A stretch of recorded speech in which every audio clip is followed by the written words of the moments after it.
Click the bell icon to get latest videos from Ekeeda. Hello friends, in the previous lecture we have discussed about the carbonyl group as well as we have also discussed about the classification of the compounds that consist of the carbonyl group. And now we are going to discuss about the structure of the carbonyl functional group. So now let us discuss about that.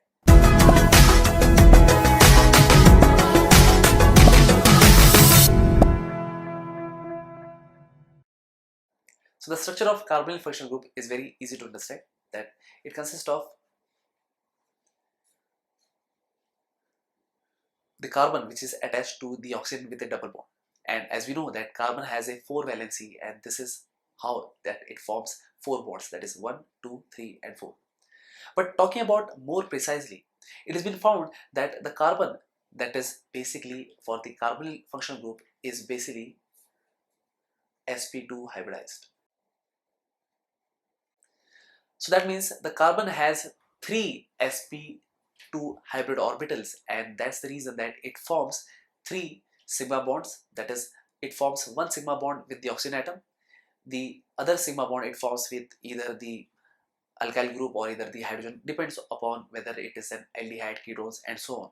So let me explain it with the help of a ketone only. So now there are 3 sigma bonds that we could observe over here. But talking about the unhybrid orbital of the carbon, that basically forms a pi bond with the oxygen atom over here.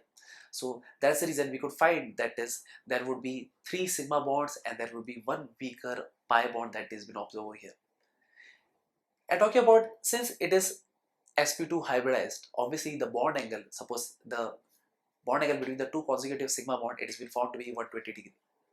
So here also it will be 120 and here also it will be 120 degrees. So this is the structure of the carbonyl functional group. So whenever we are talking about the aldehyde or whenever we are talking about ketone, obviously they will form an angle, bond angle of 120 degrees. So this is what we have discussed over here. But what if we compare this C double bond O with the alkene, that is C double bond C? It has been found that is the C double bond O, that is this carbonyl group, is basically more stronger than the alkene, and the distance between this carbon and oxygen is basically very much less compared to that of the carbon and carbon in alkene. So therefore we could say that the bond strength between this carbon and oxygen is very much stronger compared to that of an alkene. And moreover, we could find that this kind of bond or this kind of molecule is basically more polar in nature. Why? It is very simple to understand. Obviously, we know that the carbon is the one that is been attached to the oxygen atom, and oxygen is the one which is basically more electronegative. Obviously, it will try to pull the pi electron towards itself, making this oxygen to be electronegative and this carbon to be electropositive. And that is how basically a resonance creates.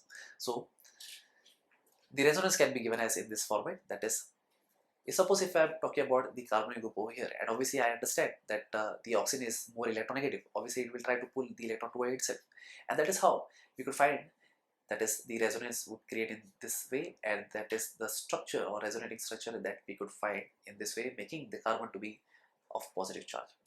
So this resonating structure, this goes on, and that's the reason that the aldehydes and ketones are more reactive and they are basically polar in nature, and they have polar bond between the carbon and oxygen.